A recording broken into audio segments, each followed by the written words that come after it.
It was warm and dry inside the inn, and for the first time in several hours, Judith felt physically safe.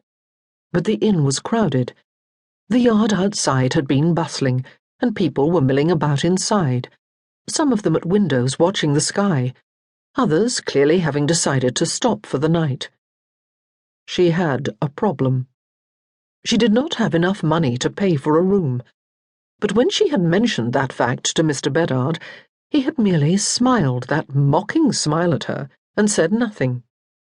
Now he was standing at the reception desk, speaking with the innkeeper, while she stood a few feet away. Was it possible that he intended to pay for her room? Would she allow it? How would she ever pay him back? She wished and wished that her brief, glorious adventure had not ended so soon. She wanted more.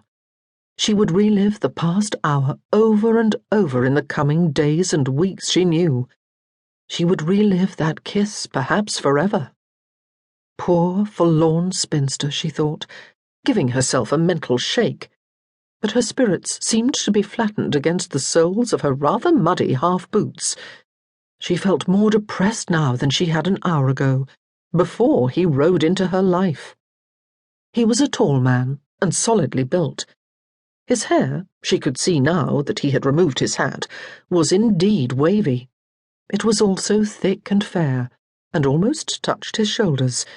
If one mentally added a beard and a horned helmet, one could imagine him standing at the prow of a Viking ship, directing an attack on a hapless Saxon village, with herself as a brave, defiant villager.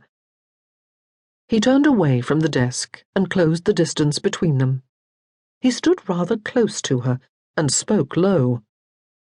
"A number of travellers have already taken refuge here," he said, "and the passengers from the stagecoach are going to need rooms too. The inn will be overflowing tonight.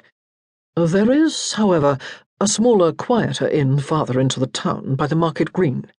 It is used primarily on market days, but I have been assured that it is perfectly clean and comfortable. We could leave 2 rooms vacant here by removing there." There was a look in his eyes that was not exactly amusement and not exactly mockery.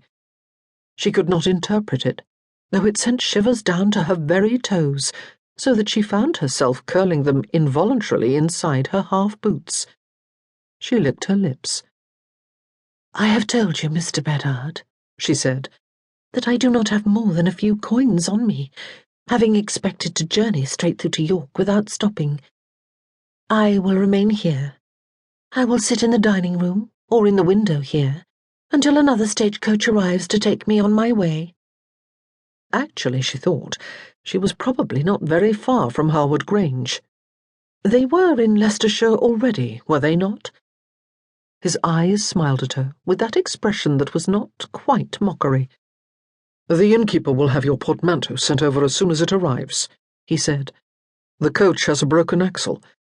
The wait for another may be a long one, certainly an overnight one.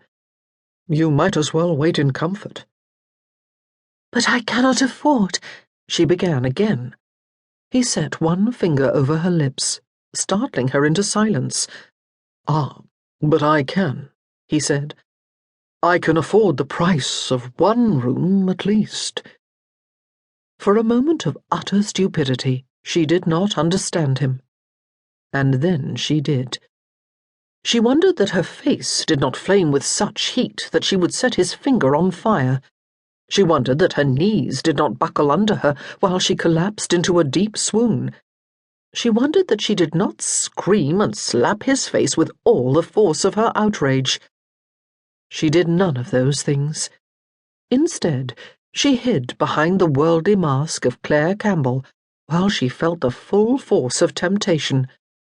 She felt an almost overwhelming yearning to continue her adventure, her stolen dream. He was suggesting that they share a room at the other inn. He must surely intend, too, that they share a bed.